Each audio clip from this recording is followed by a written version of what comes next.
So MH17, it's back in the headlines. Apparently Malaysia's not buying the latest round of evidence surrounding who shot down its plane. It's now been 5 years. We want proof of guilt. That Russia did it? Yeah. Is that what you're saying? Yeah, but so far there is no proof. So you... Only hearsay. The Asian country's Prime Minister is ultimately rejecting the alleged Russian involvement in the 2014 downing of MH17. Of course, that was in eastern Ukraine. It killed nearly 300 people. But at the time, Western states and the media were swift to scream Russia, collectively pointing their fingers directly at Moscow. Russia's probably involved, and if involved, they're probably going to cover it up. 51% say Russia's indirectly involved. And right now it looks like it's Russia's fault because it's Russia's fault. Well, so clearly the media was well convinced. But the Malaysian Prime Minister now insists the investigation, guess what, was biased and political. They are not really looking at the causes of the crash and who was responsible, but already they have decided that it must be Russia. We cannot accept that kind of attitude. And before any investigation could get underway, days, even hours after the tragedy, everyone was blaming Russia. All the evidence suggests that the Russians were involved. It probably had to be Russian insurgents. Now, just stop. Hold on. Just a moment.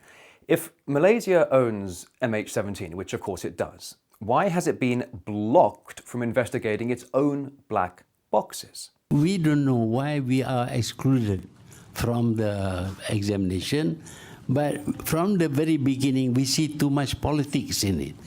The idea was not to find out how this happened and all that, but they seem to be concentrated on trying to pin it on Russia. And it was just days after MH17 when the former State Secretary said that the Europeans now have to react to Russia in at least two ways. One, toughen their own sanctions, make it very clear there has to be a price to pay. Sanctions. Yeah, Washington. Well, we all know Washington just loves those things. Two, immediately accelerate efforts and announce they are doing so to find alternatives to Gazprom. Whoa, she said that just days later.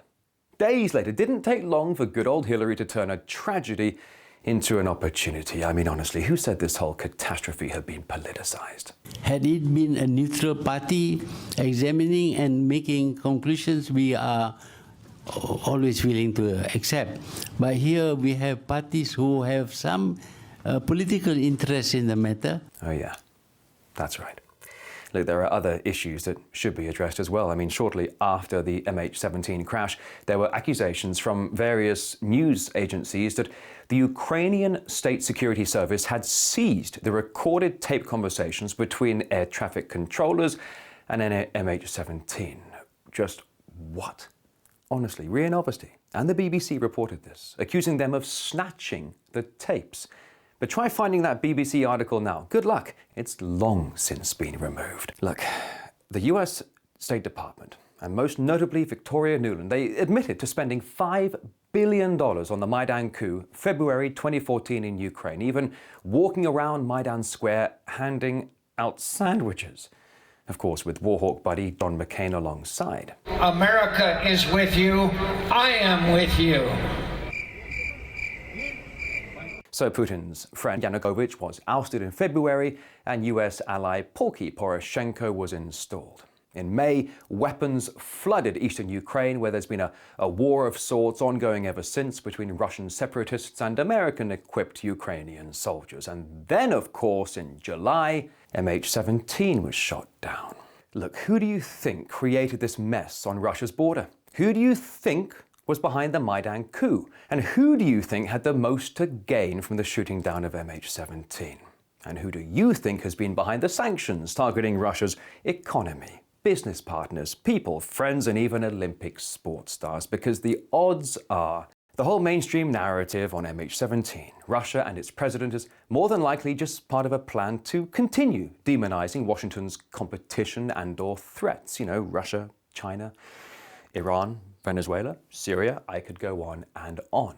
But the truly worrying question, though, is how far is too far when it comes to these bouts of geopolitical brinkmanship? All those lost lives on MH17. And for what?